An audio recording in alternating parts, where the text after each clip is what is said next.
My name is Ninda Masakwa, Meggie Cywink. I'm from Whitefish River First Nation. I am the sister of Sonya Nadine May. She was an excellent swimmer, an awesome diver.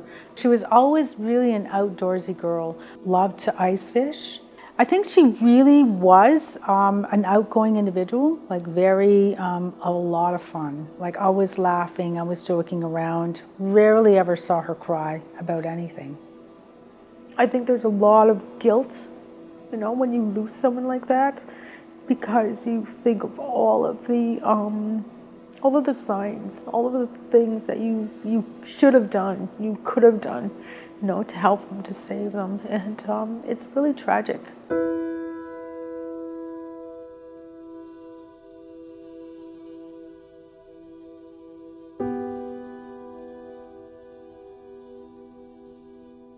Back in 1994, Sonya was last seen in the city of London. It was on Lyle and Dundas Street. It was around 2 in the morning, and that was on August 26th. Her body was then found about 4 days later on August 30th, and that was in Elgin County at the Southwold Earthworks Historical Park there.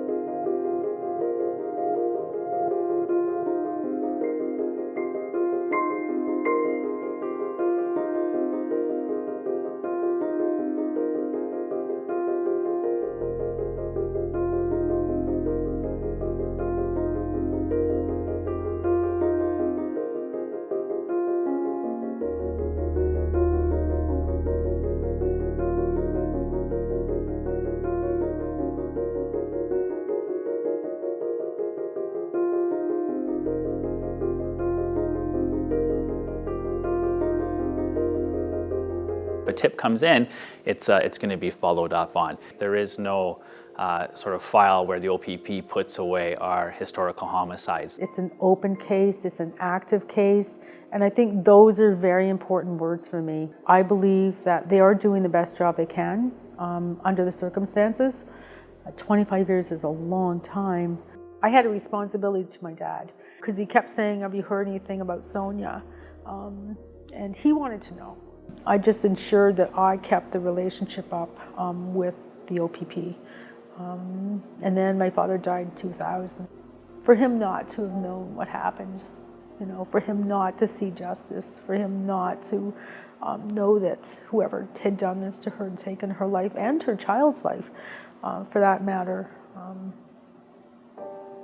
yeah.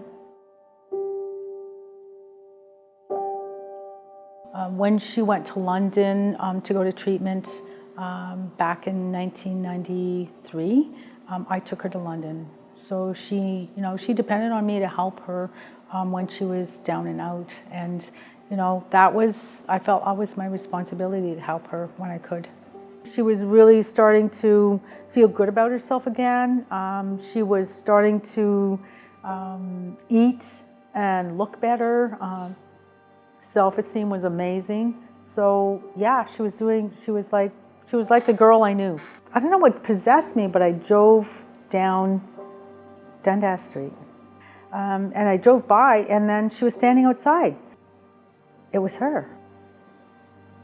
Something had changed again, right? It was not the Sonya I knew. She was anxious.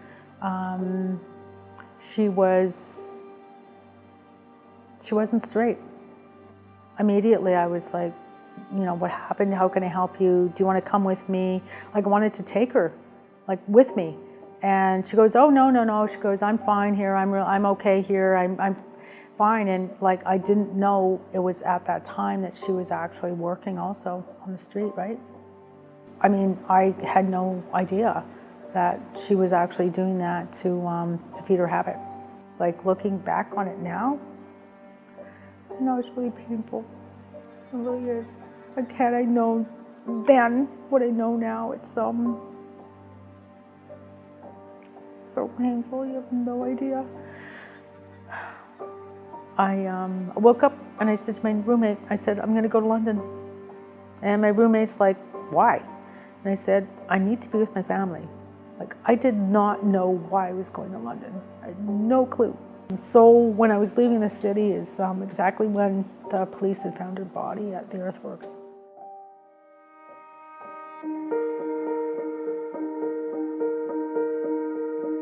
We brought Sonya home on my mother's birthday, which was September 3rd, yeah. That's when we brought her here. We waked her for 3 days and then we buried her. When our family, my husband and I started working on this plan and thinking about memorial for Sonya, I made this tobacco tie.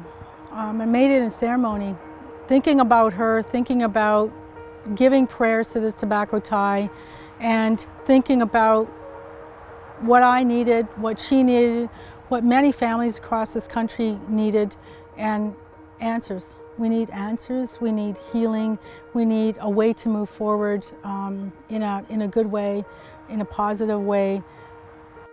When the National Inquiry was struck, I really felt it was a huge waste of money. We obviously knew that the inquiry was never going to solve my sister's case, right? There was never going to be a task force that was assigned just to solving cases and looking into cold case files. So, you know, I had my reservations about what this inquiry really could and couldn't do. The National Inquiry formally presented their final report, in which they found that the tragic violence that Indigenous women and girls have experienced amounts to genocide. I call it a $93 million word. That's what I call that word. I think it's bullshit. They had to come up with this huge word that they could justify spending $93 million. You know, I think that families wanted their case opened, they wanted some resolution, and of course, the families who have missing loved ones, they want them found. And that's a really basic tenet of what families and grassroots people in this country need from an inquiry. And that inquiry could never do that.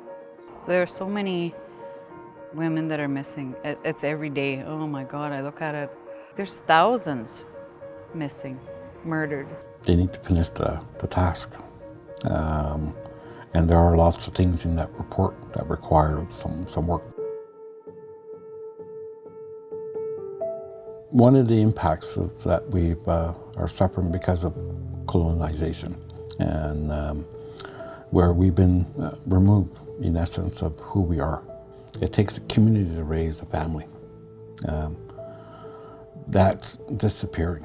Here in the community, we have one special warrior, Meggie. This is her life. I've seen it both ways. I've seen it where some people have closed off and they've moved on with that chapter of their life, and they don't want to have any police interactions. With Meggie, it's been opposite. She's been a huge advocate. She's been connecting, she's been pushing, she's been working with us. It's something that she does well, and it's something that she does to best honor Sonya. It's got to be really difficult to have to go so long without the answers, without feeling at rest or at peace, right? And I think a lot of the work that she's doing is helping her in some way to get some of that peace. Well, there's always hope. There's always hope that Sonya's killer will be found, or killers, right? As time moves forward, is it more or less that someone in that respect has already died? Possibility, high possibility, right? Will I push as hard as I have for the last 25 years?